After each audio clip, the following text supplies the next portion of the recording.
السلام عليكم ورحمة الله وبركاته. ازيكم عاملين ايه؟ ان شاء الله هنعمل مع بعض النهاردة أكلة جميلة جدا جدا وهي القرنبيط. معايا قرنبيطة متوسطة، يعني مش كبيرة قوي. انا مقطعاها كده قطع صغيرة، سلقتها. بتقطعيها القطع دي كده وبتسلقيها، بس ما نسلقهاش جامد علشان ما تبقاش مهرية، لان عشان تفضل القطع كده ماسكة نفسها. معايا 3 معالق كبار من الدقيق. معايا بقدونس مفروم على كزبرة برضو خضرة مفرومة، ومعايا 4 بيضات، ومعايا مية، ومعايا معلقة من الهريسة اللي احنا كنا عاملينها مع بعض قبل كده، ونص معلقة صغيرة من الثوم المفروم.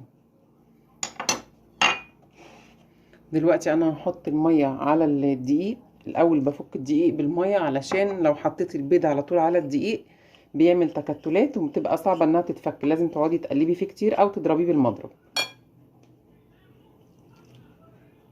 ميه بسيطه كده لحد بس من ايه، نخلي الدقيق ده يبقى عامل زي الكريمه كده. نقلبه كده بالمضرب لحد ما يبقى كده بالظبط كده، يعني مش خفيف ومش تقيل. دلوقتي هحط البيض.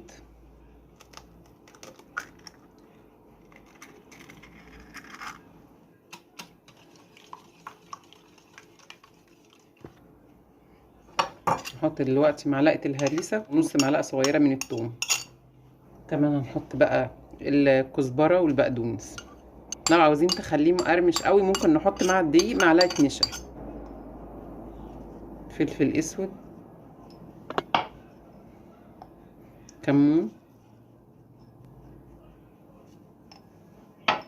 وهنظبط الملح ونخلي بالنا ان الهريسه بيبقى عليها ملح. وما ننساش بقى نص معلقه صغيره او ربع معلقه صغيره من الكربونات.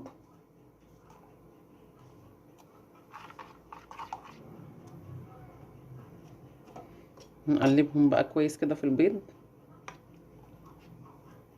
ونحطهم على طول في الزيت. الزيت بقى سخن.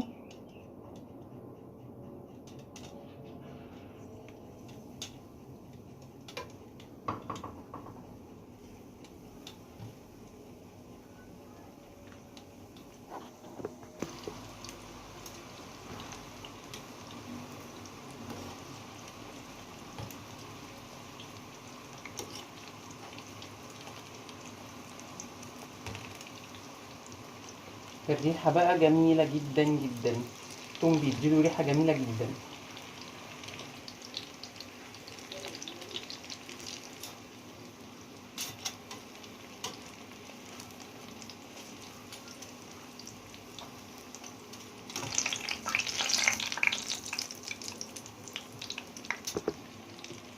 وهنكمل الكمية.